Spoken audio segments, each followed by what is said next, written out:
I hear a lot of people complaining about millennials, and I just don't get it. I don't get the complaint because my experience with millennials in my circles has been they are just an impressive group of people, very entrepreneurial minded, self starters. They're kind of not afraid of anything. The complaint that I hear most people have about millennials is how they communicate differently. And they communicate in a way that most people who are 40 and up really are just trying to catch up on and learn to understand. Their social media presence is aggressive. They've never not had a cell phone. They don't know what that's like. Yeah. So they just communicate in a different way. And for stodgy older people like me and you, no, you're pretty hip. You're pretty hip. What? Yeah, you're pretty hip. I'm on the TikTok. You are on the TikTok.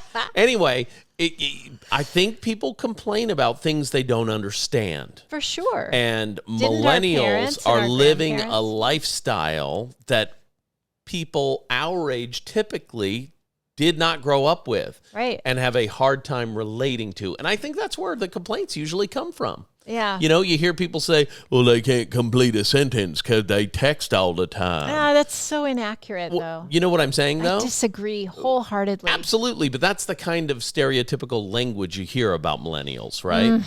So Yeah, it sets my hair on fire. one thing that I'm really excited about with the millennials that we know is they don't have a lot of fear. Yeah. And I'm excited about that because fear is the number one thing that stops people from doing what they want to do. Not Yeah. what they have to do, but what they want to do. Well, that unwinds all the way to a mindset and who you surround yourself with and what you're putting in front of yourself, the Right. things that you consume. And I've talked with some of our kids about this, that we as a society can now curate our worldview That's right. because we have a cell phone that gives us, if we want, all of our news, all of our information, Yes. everything, right? And it can be curated Right. for me only. So I could, if I wanted to, unfollow, if you will, anything that doesn't agree with what I agree with. That's right. And I don't do that. And I actually purposefully follow people and organizations and things that I don't agree with because I always want to keep broadening my vision. I always want to be challenged by new ideas, new thoughts. And I just don't ever want to get stuck in the way that I think. And so, and I guess I'm a little bit of a weirdo this way. Like if I see a tweet or something or a news article or whatever Is Twitter still a thing? Yeah. I'm one of those dodgy guys that doesn't know. I have a Twitter account. I don't know how to use it. So if I see something that I wholeheartedly disagree with, rather than getting up in arms about it and unfollowing or whatever, blocking or any of that kind of thing, I tend to look at it and think, okay, why is this making me so upset? What about this statement is really bothering me? And if I can pinpoint that, then I can start to unravel like, well, then why do I feel the way that I do That's about interesting. this? And can I logically argue the point or make the point, an opposing view, and is it old stuff that I need to let go of?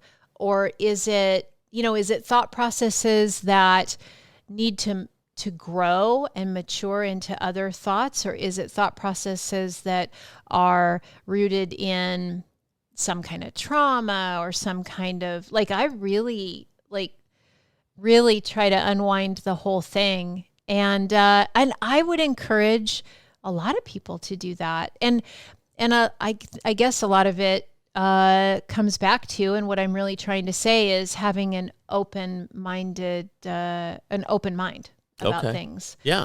I want to always be open to new ideas, and that helps fight against that fear. And maybe that's why I can take crazy leaps of faith, if you will. Yes. You know, and do things that seem ridiculous to other people. The number of people, well, I'll tell you, when I started telling a couple of people that you and I were getting married, and it only took a couple people for me to decide to shut my mouth and not tell anybody else, because, you know, my close friends were my, you know, one super close friend was really supportive of it.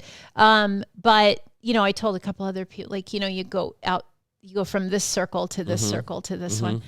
And they were freaking out, like, this is really fast and you shouldn't do that and blah, blah, blah. And I instead of taking what they said and giving weight to it, right, knowing who I was and what I was about, knowing it was right for me, you know, and a lot of that was being open-minded to, this makes me really happy right now. This is what I want to do right now. But next Thursday, right now, something could go terribly sideways. Well, you never know.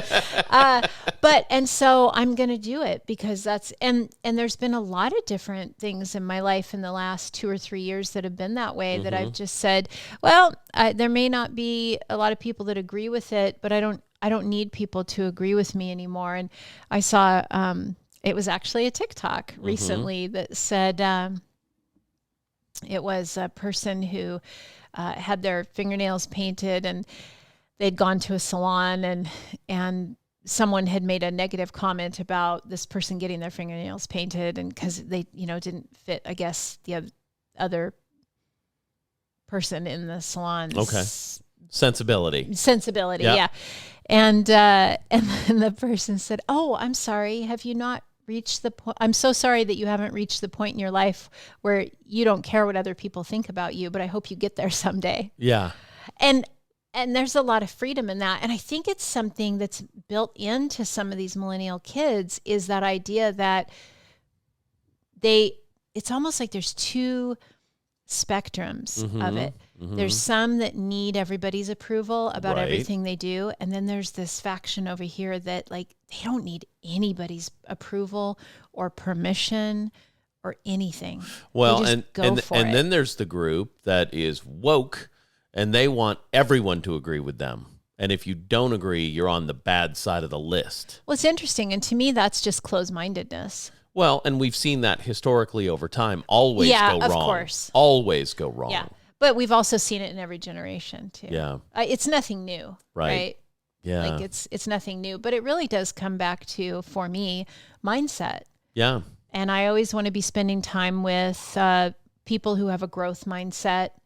You know, Les Savage is a guy who, not a millennial. No. But a great friend and mentor to both of us. And how old is he?